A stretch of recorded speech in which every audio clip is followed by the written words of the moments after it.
Hello, hello, welcome back to You and I from God's Perspective. Um, in today's episode, we're gonna talk about something that we secretly deal with, but we don't like talking about it. Self-sabotage. First of all, I want you to know that I'm not coming from a place of expertise. It's just from a place of life challenges and situations where I hold myself back and I got in the way of that opportunity that God was putting in my life because I was scared. So last year I read the book called The Mountain Is You. If you haven't, you should. And one of the quotes that really got stuck to my heart was this one. I'm gonna read it because I don't want to mess it up. It says self sabotage is not a way we hurt ourselves, it's a way we try to protect ourselves. So I also read in there that our body is made in a way that what is not familiar, we run away from it. Um, so that's where the protection mode comes into play because new things, changes are unknown, are things that we don't know, that we have never seen, that we have never felt. So our body right away goes into protection mode. This also makes me think, and I want to ask you if the same thing have happened to you. How many times I have labeled myself as lazy, inconsistent, crazy, unmotivated, and all this time I was just scared of the unknown, scared of what's on the other side of me taking the action. Let's be honest, sometimes we tend to stay around the same problems, the same toxic cycle, the same unhealthy situation just because it's familiar, just because it's what we know, just because it's comfortable, and we okay with it because we don't know better. We don't know anything else. And for some of us, being successful mean being noticed, being seen, and just the thought of it makes you freak out. For other people as well, falling in love means getting hurt. So they're not gonna put themselves in a situation where they get vulnerable. Somebody can come in that place of their life where they don't allow nobody, and then they ended up. So that's why some people don't want to be successful, or they want to, they just won't do anything about it because they're scared of being noticed. And other people won't fall in love with anybody. They will close the door to any kind of relationship because they don't want to open up. They don't want to be vulnerable because they don't want to get hurt. It's just the outcome, the unknown of what can happen. Tell me how many of you guys deal with procrastination. Me, like leaving everything for last. I feel like in the process of you procrastinating, don't judge me, if I'm saying that wrong, but you know what I mean. I feel like during, let's say you laying down and you need to clean your house, or no, let's use the gym. Let's say you know you need to wake up every morning at 5 a.m. because you have goals. You want to feel healthy. You want to be more creative, more motivated. There's so many benefits of it, right? But then every night you go to sleep late.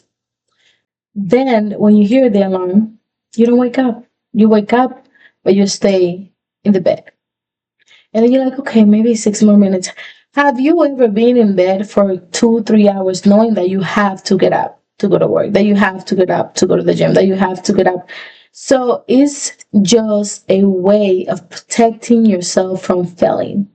I don't know if I'm making sense, but it's like you being scared to get up from bed because what if when you go to work something goes wrong?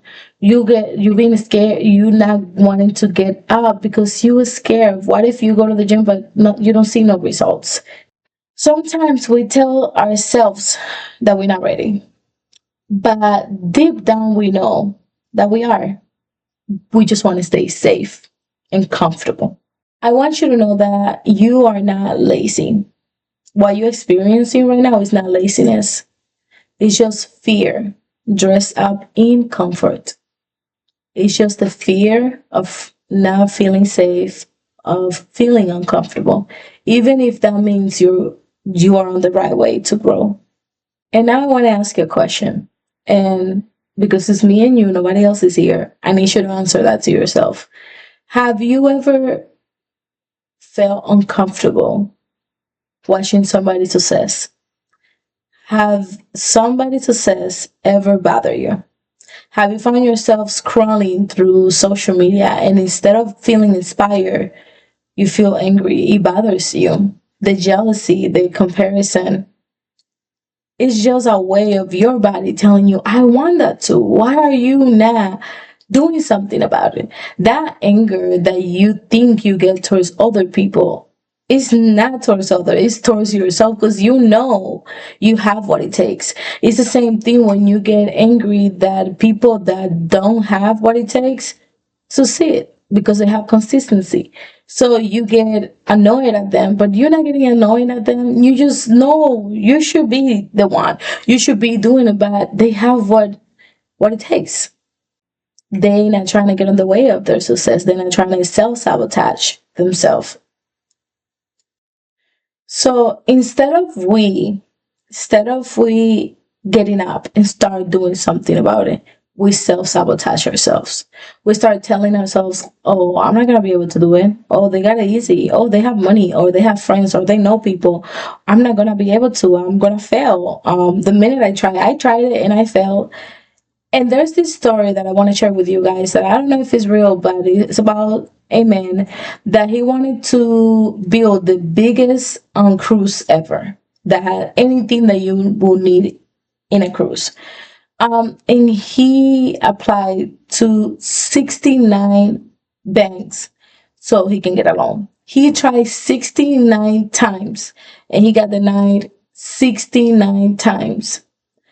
And when he went to the 70th bank, he got approved. It's not how many times you fail, it's what you learn through every time you fail. Is when you shut down the negative thoughts, that version of yourself that want to continue to get on the way, you put that version of you to a side and you stay focused and you keep like taking notes. Every time you fail, you're like, okay, this is what we're not gonna do next time, and this is what we're not gonna do next time. Because on the other side of success, there's people that have failed a million times, but they didn't give up. They didn't let the fear get on the way. And let's talk about this. What is self-sabotage? Like, let me give you an example of what that looks like. Let's talk about somebody that's single. Somebody that like wants to get married, want to have a family, want to have kids, want to buy a house, but they scared of getting hurt. So they stay being comfortable. How? And then all of a sudden, they start talking to someone and they like that person, and that person is so good. The person comes from the right family, have the right mindset, has everything the other person wants in their partner. But all of a sudden you're like, that's too good to be true. There's no good people out there. Maybe he is crazy, or maybe she is crazy. No, I shouldn't be opening up to myself. Like, because what if they hurt me? What if this is all how it's gonna start? But then they're gonna end up breaking me or hurting my feelings. I shouldn't do that. Let me walk away. And every time the other person that you getting to know is trying to do something nice to you, you're like, what do they want? Okay, what's the trick in here? Just come out. Tell me who you really are. Um, and if they are too honest, you're like, I don't like that. That's too honest. Why? Why is that? Because maybe in your previous relationships, and I'm not saying just partner, I'm saying friendships, I'm saying a relationship with your mother, a relationship with your father, you didn't learn to trust them. They didn't allow you to trust them. They broke your feelings. They mistreated you. So you learn to not trust people. And because you learn to not trust people, when something looks unfamiliar, like the opposite of what you grew up with or the opposite of the experience you had before, you start making assumptions. You start making an idea of who they might be behind it. So you can walk away and sabotage what God might have for you. what might be on the other side of trying it, of giving yourself a chance. And maybe you did got hurt. Maybe you've been through a lot. Maybe you don't know how to give people a chance, how to give yourself a chance, how to give that job a chance, how to give that new opportunity a chance. But I'm going to tell you something. The only way that you're going to be able to learn from what happened to you, to grow from what happened to you, and to move on from what happened to you, to become what you were created to become, is when you stop judging your pain and start listening to it. What is trying to teach you? What is trying to build in you? What was this for? Now why this happened to me, and now I'm gonna become this cold ass human so nobody can get close to me and so I can sabotage myself. Because let me tell you, life was gonna continue to move on. We There's gonna be people that they are gonna do what they need to do, and life is not gonna feel sorry for you. It's your job to get up and to do something about it. And I experienced it myself. I now that I'm in this journey of being better, a best version of myself, I realize I waste so much time trying to become the opposite of who I wanted to be, just to protect my feelings, just to protect myself. You don't have to protect yourself. When you learn to get close to the things you were meant to be or to be around, you will attract the right crowd. When you are healing, you will attract the right things and you will be ready to receive those things. But I think it's so, with all the respect, it's so ignorant of ourselves to, for example, if you had a friendship, right? And you ended up getting your feelings hurt. Now you're not gonna allow anybody in. And now instead of being so bubbly and happy, you're gonna become grumpy and cold. And instead of being so gentle, you're gonna become careless. And instead of connecting with people, now you're gonna act like you don't care about nobody, like nobody's that important, and you don't have no feelings. But what if you do the opposite? What if somebody hurt you because you were too nice? They didn't hurt you because you were too nice. Let's start with that. They hurt you because of the same thing we've been talking about since the beginning. They hurt you because they didn't know better. You being so nice was so unfamiliar to them because they were so used to people treating them like they were a piece of pizza. I'm trying not to say a bad word. But they were a piece of nothing, right? So that's how people were treating them. That's how they were used to. So here you came into their life being all nice, and they didn't know better than to self-sabotage themselves in that relationship and to harm you so you can go away so they can stay on this what they call safe place, and comfortable zone in the same toxic cycle because that's what they know. But do you understood? I said they all the time. It had nothing to do with you. I think it's so unfair that you have to change yourself because somebody hurt you. You don't have to do nothing to protect yourself more than to give everything you feel the need to give to everybody. Give it to yourself. And once you start giving all that to yourself, the love, the attention, the affection, the importance, you're going to attract people that will do the same to you. Because the only reason why we attract people that hurt us is because we don't put ourselves first. We don't show them how we want to get treated. If you always put yourself last, don't expect someone to put yourself first because you're teaching them to put yourself last. But that's another topic. Let's go back to self-sabotage.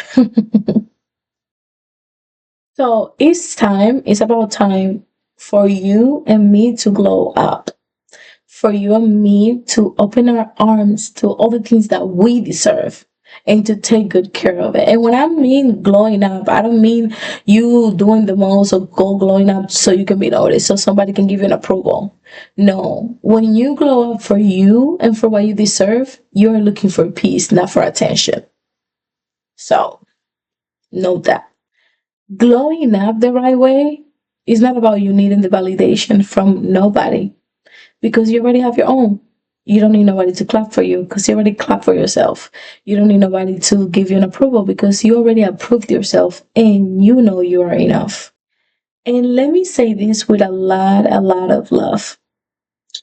You don't have to become someone to be loved. You don't have to become someone to be loved. Baby girl, baby boy, who you are is amazing and powerful. And once you start taking care of you the right way, you won't have to change anything. You will be loved the right way without having to become anybody, but just to be you. You don't have to hustle to be worth of something. For you to have value, you don't have to break a leg. You don't have to break your back. You already have value without doing anything. You are valuable. You are worth it. You are more than enough. But most importantly, you don't have to dim your light to stay in places where you don't belong. Your piece is not part of that puzzle. You belong somewhere else. You belong here with you. If your environment, your circle, your surrounding right now is making you feel like someone you are not, maybe it's time to reevaluate your surroundings, to evaluate who you are around with. Because your soul knows better. Your soul will know when something is not right. So you just gotta trust that instinct. And I want you to know that triggers are not your enemies. They're not there to harm you. They are there to teach you. They are your teachers to show you the areas of your life that you need healing, and also the areas of you that need growth. Those side of you that have and can give you growth opportunities. And let me tell you, I struggle with everything I'm sharing, but instead of seeing it as my enemy, I see it as an opportunity every day for me to get up and try this again. And this is why this podcast exists, because you don't have to do it alone. We're gonna do this together. And between like me sharing my mess, you sharing your mess, and all the mess, we're gonna be able in the middle to find God's grace. And that makes it all perfect. So, my dear friend, if you've been sabotaging your growth, your opportunities, who you're supposed to become, take a deep breath and just remind yourself you are not broken. There's nothing wrong with you. You're not defective. You're just scared, and that's okay. You need to accept that you are human and that that's how we were built. But we have the power to change that, to change fear into a powerful way of us to challenge ourselves every day. So, baby girl, baby boy, let's do this together. One day at a time, one thing at a time, one episode at a time. And if you fail today, let's do it tomorrow. And what if you fail tomorrow? We'll do it the next day. And what if you fail this month? We're gonna try it again the next month. But one thing we're not gonna do is to give up.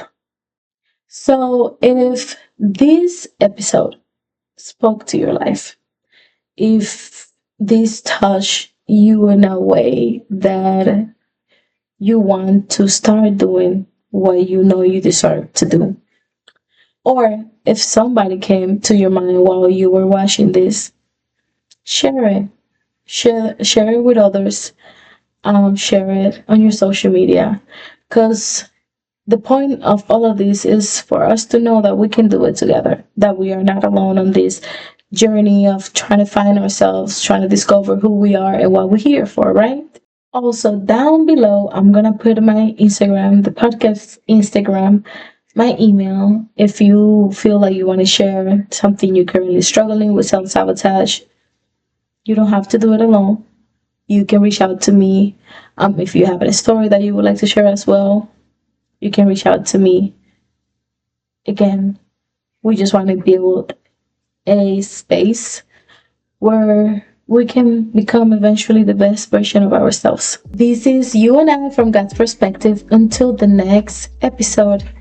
And remember, you are safe, you are seen, and God has not and will never give up on you. He's still working, He's still able. Bye.